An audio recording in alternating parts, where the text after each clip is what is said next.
Saya anak pertama dari 8 bersaudara. Dulunya ayah saya sebagian besar orang bilang kiai. Tapi kami anak-anaknya 8 bersaudara itu jadi sosok yang fatherless.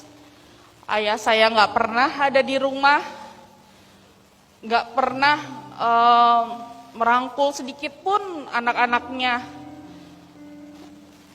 Adik saya dimasukkan pesantren sama ayah saya sejak umur 3,5 tahun sampai umur 18 tahun. Efeknya dari itu apa? Sejak umur 9 atau 10 tahun, setiap adik saya pulang dari pesantren, saya tuh selalu terima kekerasan dari adik saya. Kekerasan luar biasa, karena efek dia dendam.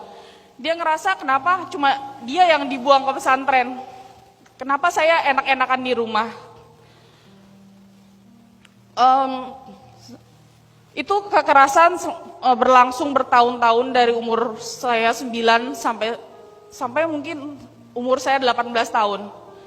Saya mau memutuskan nikah cepat, karena kalau saya nggak nikah cepat, Ustadz, mungkin saya mati.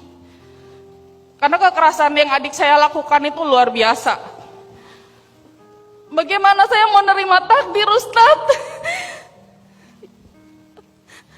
Bukankah adik saya masuk pesantren itu karena kepatuhan ibu saya terhadap perintah ayah?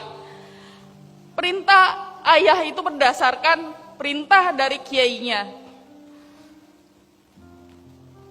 Sekarang adik saya punya 3 anak.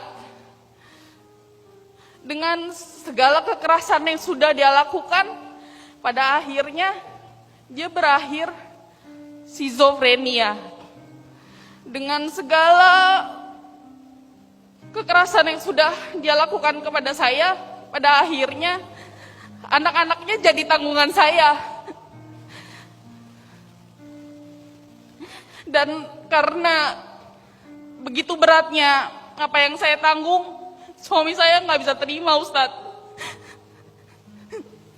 Dia minta saya pilih keluargamu atau aku. Karena saya nggak bisa milih, saya bilang gini, kamu bisa dapat perempuan yang lebih baik dari saya, tapi keluarga saya nggak bisa dapat anak saya nggak bisa dapat ibu lain, adik saya nggak bisa dapat kakak yang lain, keponakan saya nggak bisa dapat tante. Jadi silakan kamu yang pergi.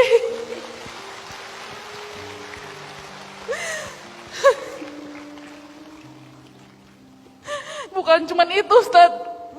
Adik saya yang terakhir pun mengalami gangguan kejiwaan, depresi, PTSD, anxiety. Saya pun sama. Saya penderita depresi, PTSD, dan anxiety. Dari 8, kami bertiga mengalami gangguan kesehatan mental. Dari 8, 3 gangguan mental, 3 disabilitas. Hanya 2 yang normal. Saya perempuan, orang bilang sandwich generation, buat saya nggak apa-apa. Cuman saya sempat tanya ke beberapa kajian, mana yang harus saya pilih, suami atau keluarga. Rata-rata semua bilang saya harus mengutamakan suami. Karena tanggung jawab keluarga itu ada pada anak laki-laki. Tapi tidak ada anak laki-laki di keluarga saya, Ustadz. Semua anak laki-laki kena gangguan jiwa. Saya harus bagaimana? Bagaimana saya bisa nerima takdir ini?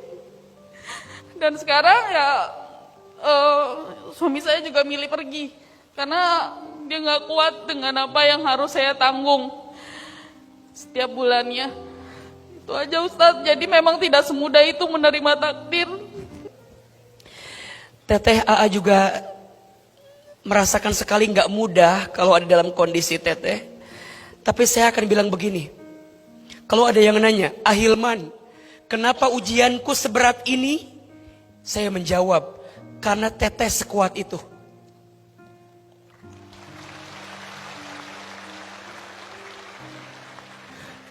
Kenapa ujianku dengan yang lain tuh kayaknya ujian aku tuh ujung ke ujung? Iya, karena boleh jadi dalam pandangan Allah, teteh hatinya, pundaknya lebih kuat untuk bisa mendapatkan ujian itu. Dan percayalah, Allah tidak mungkin menempatkan satu ujian kepada seseorang kecuali Allah tahu hati dan pundaknya kuat menerima itu. La yukallifullahu nafsan illa wus'aha. Allah tidak akan memberikanmu beban melebihi batas kemampuanmu. Allah tidak mungkin memberatkanmu seberat itu kecuali Allah sedang membesarkanmu sebesar itu. Maka mohon maaf teteh yang tadi diuji dari ayah, dari adik, dari suami. Mungkin ini fase-fase yang berat dari semua hidup. Tapi percayalah, makin berat ujian, makin dekat dengan pertolongan Allah Subhanahu wa Ta'ala. Itu rumusnya. Tapi kapan Kapan? Di Quran disebutkan, ada sahabat yang nanya, mata nasrullah, kapan pertolongan Allah itu datang, kapan? Tapi apa kata Nabi? Pertolongan Allah itu dekat. Dekat. Kapan? Nyatanya tuh nggak datang-datang. Kalau kita merasa bahwa jauh, makin jauh. Tapi kalau teteh ngerasa makin dekat, mungkin keadaannya nggak berubah, tapi teteh makin kuat menjalani hidup ke depan. Biasanya pelangi itu akan datang setelah badai itu semakin menjadi-jadi dan menghampiri kita. Mungkin nggak tahun ini, mungkin nggak tahun depan, tapi tahun-tahun yang akan datang, mungkin bukan di dunia, tapi boleh jadi di surganya Allah Subhanahu wa Ta'ala. Amin, amin, amin, amin, ya Rabbal Alamin. Maka tenang saja. Nabi mengabarkan, orang yang berat ujiannya di dunia, maka nanti akan diringankan hisabnya di akhirat. Kenapa? Karena Allah segerakan ujiannya di dunia sebagai cara dia mendekatkan kepada Allah Subhanahu wa Ta'ala. Pertanyaannya, teteh dengan semua ujian ini, ayo bikin teteh tegar, bikin teteh kuat. Allah sedang siapin kebaikan. Catat kalimat AA. Kapan pertolongan itu akan datang? Sebentar lagi. Ketika kapan? Ketika teteh mulai ridho, mulai belajar nerima.